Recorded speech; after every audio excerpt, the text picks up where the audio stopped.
Some stories should be repeated, but some should be left for someone else.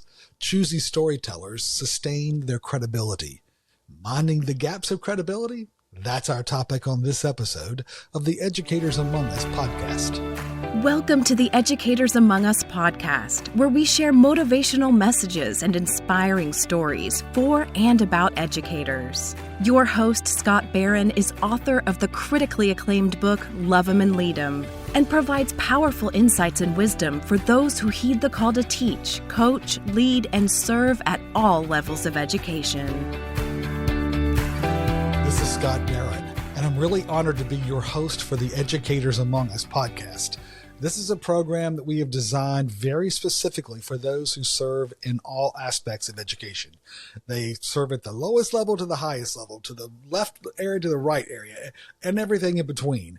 It takes a real team to lead in education, from teachers to coaches to administrators, board leaders, guidance counselors, librarians, just the whole gamut. Thank you.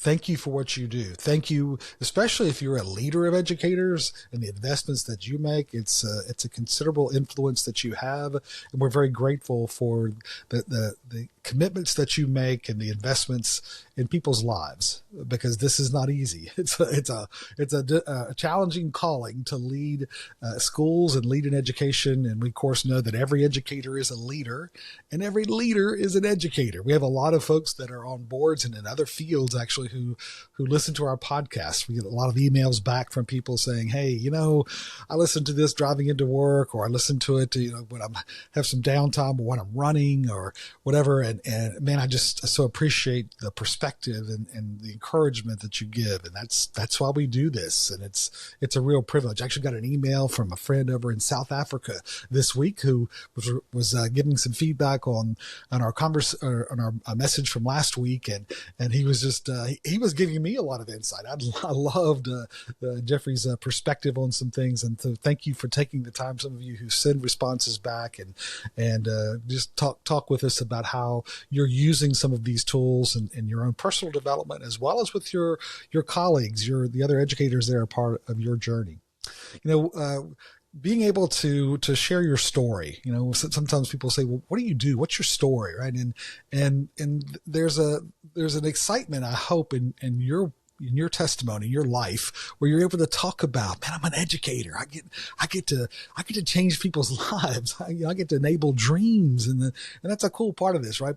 But sometimes we hesitate on some of our story, and sometimes the stories that we tell can be a little debatable. Some people are, we get in trouble sometimes with the stories that we tell.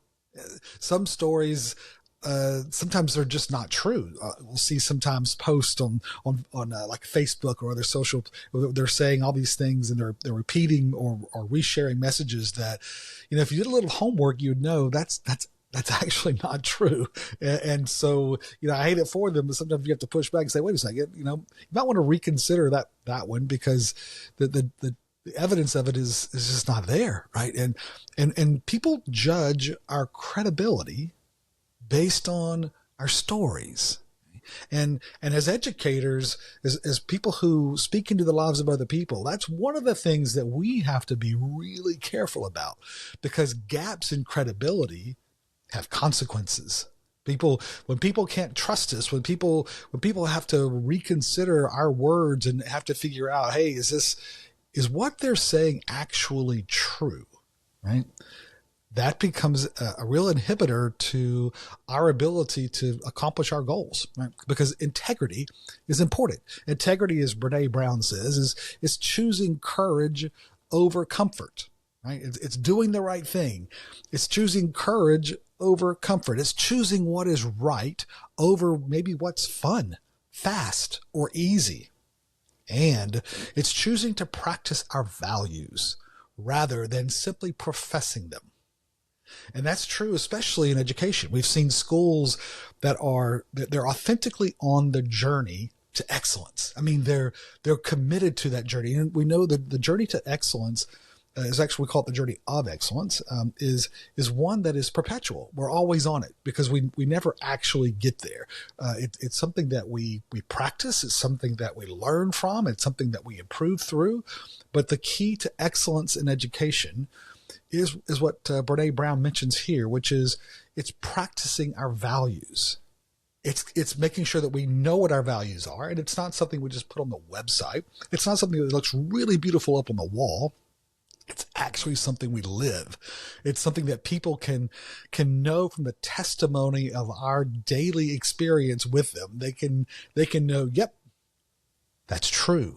They have credibility in who they say they are, and that's a critical part of us staying on that journey of excellence, right? It's similar to, that the credibility thing. It's like, here in where we are in North Atlanta, or in the greater Atlanta area, there's a tennis league. It's actually a league of all these neighborhoods that compete with each other. It's called ALTA. It's an acronym for the Atlanta Tennis Association, and it's a big deal. I mean, tennis in this area is a really big deal. With I think it's actually the largest adult tennis league in the world, right here in the city, and it features different community teams, and they compete for championships based on ratings. And when we first moved here, people would actually, I was surprised, people would ask you, well, what's your rating? What's your tennis rating? I'm like, I don't even know what you're talking about. I mean, I play tennis. I play at tennis. I wouldn't say that I necessarily would be competitive tennis, but I mean, enjoy the game, but different deal. I mean, this the intensity you can tell in their faces, and the pride as well, right? Every player is actually given a numerical measure of his or her current playing ability, right? It's based on wins and losses and who you've played, and over time they collect that.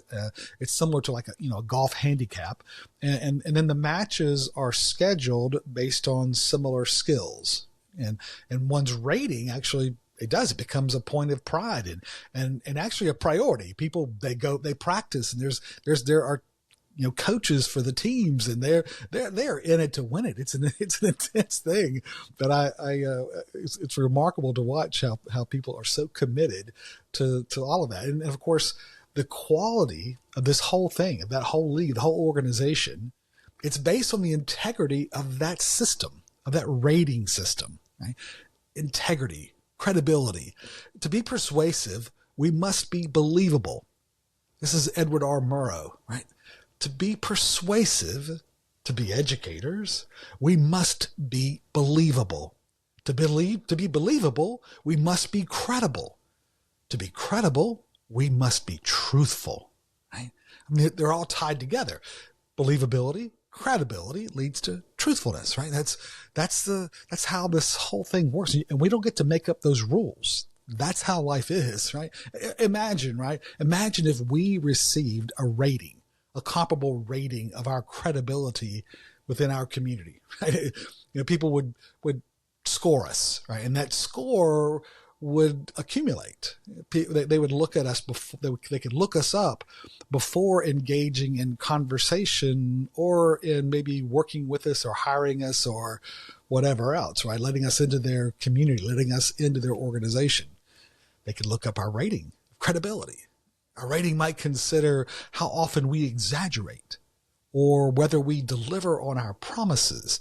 Maybe the consistency of our words and actions, and the competency that we exercise, and the influence. All of these things could be factored in to our competency rating, right? To our credibility. It would likely include our willingness to accept responsibility for decisions, right? The ability to collaborate wisely, and certainly and purposefully how we communicate, right? It would have to include that because so much of our credibility is rooted in how we communicate, and especially those stories, right? No human being can tame the tongue. This is James 3 verse 8, right? No human being can tame the tongue. It is a restless evil full of deadly poison.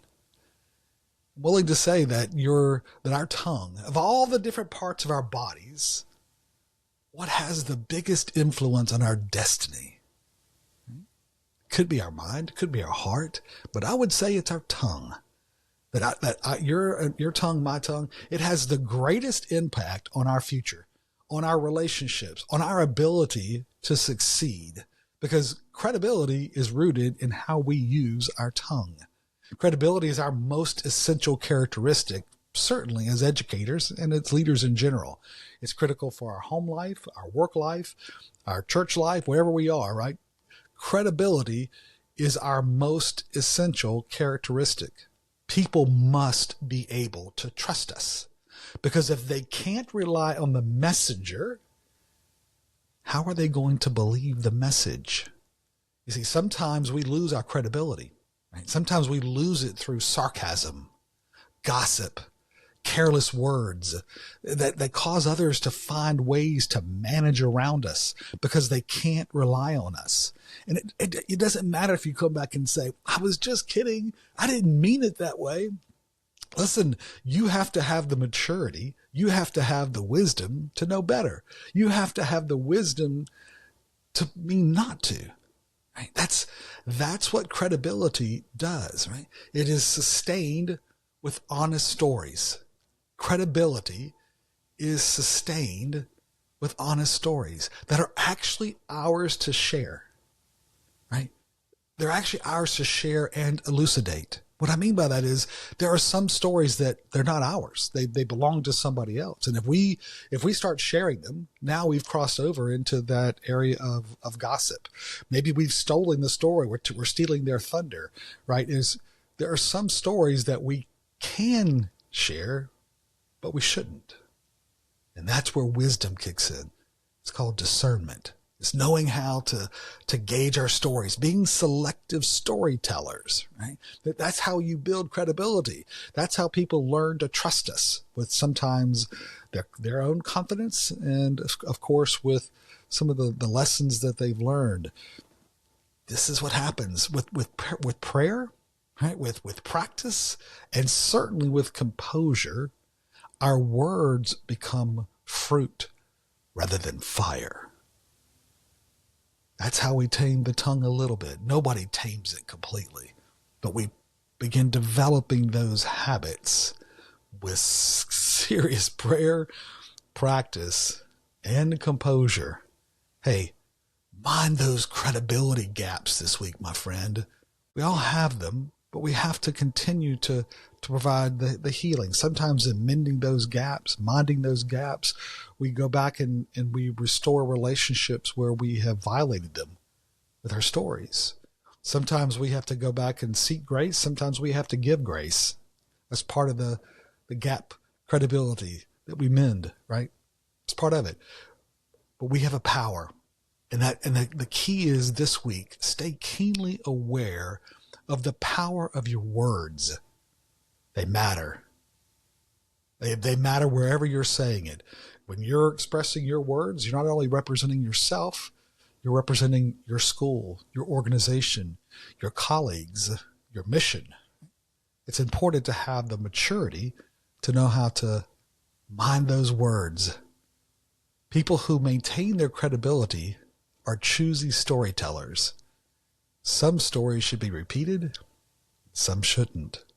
Hey, a coaching question to consider, to ask yourself at the end of each day, did I do my best to sustain credibility today?